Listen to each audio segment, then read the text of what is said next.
সরে আসা মানেই পরাজয় নয়, ঠিক তেমনই পাশাপাশি থাকা মানেই ভালো থাকা নয়। যখন নিজেকে সম্পূর্ণরূপে সরাতে সক্ষম হবেন, তখন আপনি বুঝতে পারবেন আপনি আর আগের মানুষটি নেই। প্রচণ্ড ব্যথায় কষ্টে নিজেকে পাল্টে নিতে সক্ষম হয়েছেন। যে জিনিসগুলো দিনের পর দিন মুখ বুজে সহ্য করে গেছেন, সেই জিনিসগুলো হুঙ্কার দিয়ে প্রতিরোধ করা শিখে গেছেন।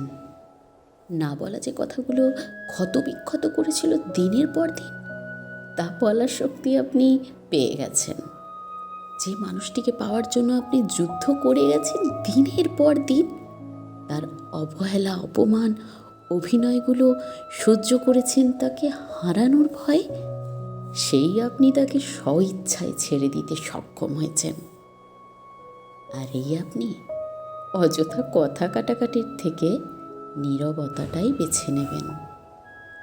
আপনি আপনার প্রতিটা কথার দাম সম্পর্কে অবগত হবেন এবং এটাও বুঝতে পেরে যাবেন কিছু জিনিসে মানুষকে বাড়তি সময় দেওয়া মানে নিজের মূল্যবোধের পর্যাপ্ত অপচয়। কিছু মানুষকে ছেড়ে দিয়ে নিজের ভার কমাতে হয়।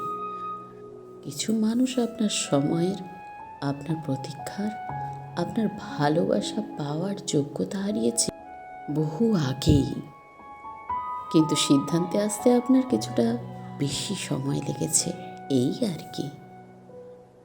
তাই সময়ের সাথে নিজেকে গুছিয়ে নেওয়াটাই হয়তো জীবন।